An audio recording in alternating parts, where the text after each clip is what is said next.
should know me. She was just one of those ladies that always made you feel special. She wasn't just a talker, she actually did walk the talk. She actually did things to make a difference. She was incredible. She was just as lovely on the inside as she was on the outside. Today, Australia and the world mourns the loss of a bright star.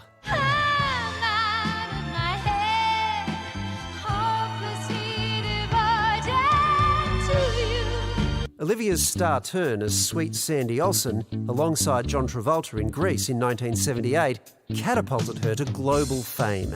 The film laying the foundation for a lifelong friendship. We hit it off and we became good friends, and I was very comfortable, and he did look after me. My dearest Olivia, you made all of our lives so much better. Yours from the first moment I saw you and forever. You're Danny, you're John. Olivia was a 4-time Grammy Award winner, selling more than 100 million records worldwide in a career that spanned more than 5 decades. But it was the pop icon's personal life that was to define her. Newton-John was first diagnosed with breast cancer in 1992, a battle she refused to hide. I think I was really lucky. I think that it was caught early.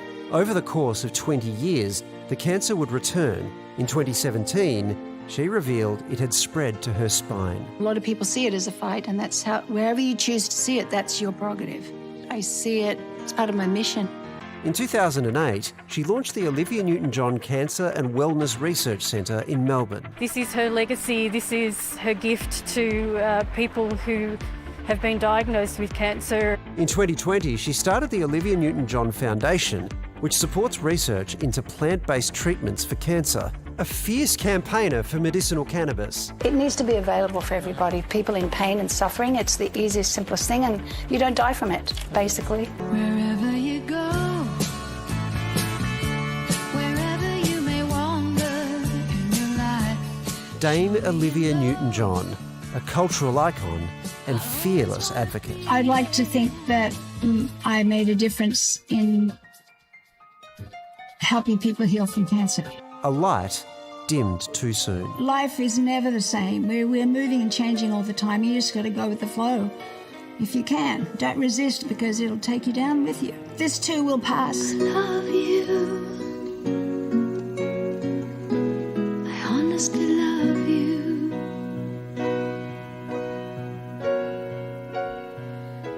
I honestly love you.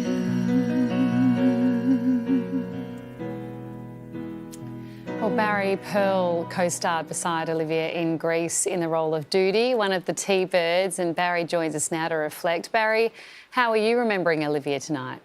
With a heavy heart. She was a force, but a gentle force. Her heart was huge. She was kind of a gentle giant. She was very much into animals. Our cat was dying of squamous cell carcinoma. She had cancer in her jaw. And I had reached out to Olivia. She called me and she said, okay, this is what you do. And she gave me all kinds of remedies to try to help her live longer. Everything was so giving on her part. I mean, she gave her all when she gave a show. We would come to see her shows and she would have us come up on stage and sing Summer Nights with her. Those were grand times.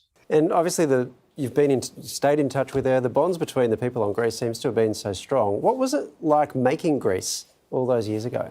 She never walked around lauding her celebrity over anybody. She was just one of the gang and very humble. She insisted on a screen test and they accommodated her. And John Travolta guided her through because he felt she was the one that he wanted. And pardon the pun. No, excellent. Well played. Thank you. And she proved herself to herself as well as the others. And she felt confident that she could do it. And once she did, then she went full force. And she handled it like the pro that she was. What is your favourite memory of Olivia? We had the great opportunity of seeing each other back in 2019. The last time I saw her. She and John Travolta and Kelly Ward, who played Putsy in the movie, and Michael Tucci, who played Sonny, were invited down to Florida to do 3 events where we introduced the Grease sing-along to these huge amphitheater full of people, and the audience just went crazy, absolutely nuts. And then we got to spend the evening together, the whole night together. We traveled from one city in Florida by bus to another, and we basically had a pajama party on this tour bus. And we just got along like a family, like families do. And she was a gift, truly a gift, and hopefully one that will keep on giving by virtue of what we have recorded, both her music and the films, and especially Grease. So I would say go out and celebrate her, sing her songs, sing mellow, think those good thoughts. I think she'd want that. Well, thank you so much for sharing your good thoughts, Barry. It's been great to speak to you tonight. You're welcome, and thank you for allowing me to speak my heart to you folks. So many tributes coming in from people who knew her the world over. Mariah Carey has just tweeted this afternoon that she first fell in love with Olivia when she was a little girl, then became obsessed with her in Grease. And she said she used to dress up as Bad Sandy for Halloween in 5th grade and thought she was everything. And then when Mariah came down to Australia, Olivia Newton-John got up on stage with her, and together they sang Hopelessly Devoted to You together. And she just said it was like the night of her life. And she spent lots of time with her on and off stage, and that she is just the most genuine, lovely person. So, I think everyone's got that same story of her just being the most genuine person, in whatever circumstance you meet her in. Yeah. And Hopelessly Devoted for You wasn't even supposed to be in the film. That was recorded after, really? Yeah, which is her standout moment outside of maybe Bad Sandy at the end. Really? But that was filmed after and written after the film was made, because Olivia Newton-John had it in her contract that there needed to be a song for her. Right. So they had to come up with that whole scene, post it. The producer, the director, Randall Kleiser, didn't like it that much. Really? And it was the only song, the only Oscar nomination for Grease was her song, Hopelessly Devoted for You. Stunning. You can't even imagine the movie without that in it. No.